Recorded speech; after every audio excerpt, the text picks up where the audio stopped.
નમસ્કાર દર્શક મિત્રો, હું છું એન્કર અર્પિતા પટેલ। દેશભરના તાજા અને સચોટ સમાચાર આપણી ભાષામાં જોવા માટે A1 અભિપ્રાય ન્યૂઝમાં આપનું હાર્દિક સ્વાગત છે। હવે જોઈએ મુખ્ય સમાચાર। ઉચ્છલ તાલુકામાં 172 વિધાનસભાના ધારાસભ્ય જયરામ ગામિતને રાજ્ય કક્ષાના રમતગમત મંત્રી પદ મળતા સ્થાનિક કાર્યકર્તામાં આનંદ અને ઉત્સાહ જેવો માહોલ। આજે ગુજરાતના રાજકારણ માટે એક ખૂબ જ મહત્વપૂર્ણ અને આનંદની ક્ષણ છે। નિઝર 172 વિધાનસભાના લોકપ્રિય ધારાસભ્ય શ્રી જયરામભાઈ ગામિત સાહેબે આજે ગુજરાત રાજ્યના નવા મંત્રીમંડળમાં શપથ ગ્રહણ કર્યા બાદ આજ રોજ તાપી જિલ્લાના અલગ અલગ તાલુકામાં ઉમળકાભેર સ્વાગત કરી ઉચ્છલમાં બિરસા મુંડા સર્કલથી રેલી યોજી ઉચ્છલ પોલીસ મથક સુધી રોકી સ્ટાર બેન્ડ પાર્ટીના તળે સમર્થકો ઝૂમી ઉઠ્યા હતા। જયરામભાઈ ગામિત સાહેબના શપથ ગ્રહણના સમાચારને પગલે ઉચ્છલ તાલુકા સહિત સમગ્ર વિસ્તારમાં આનંદનો માહોલ છવાયો છે।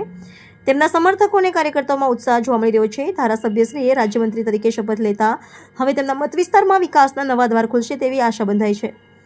શ્રી જયરામ ગામિત સાહેબને નવા મંત્રીમંડળમાં સ્થાન મળવા બદલ આખા 172 નિઝર મત વિસ્તારના લોકો તરફથી ખૂબ ખૂબ શુભેચ્છાઓ મળી રહી છે।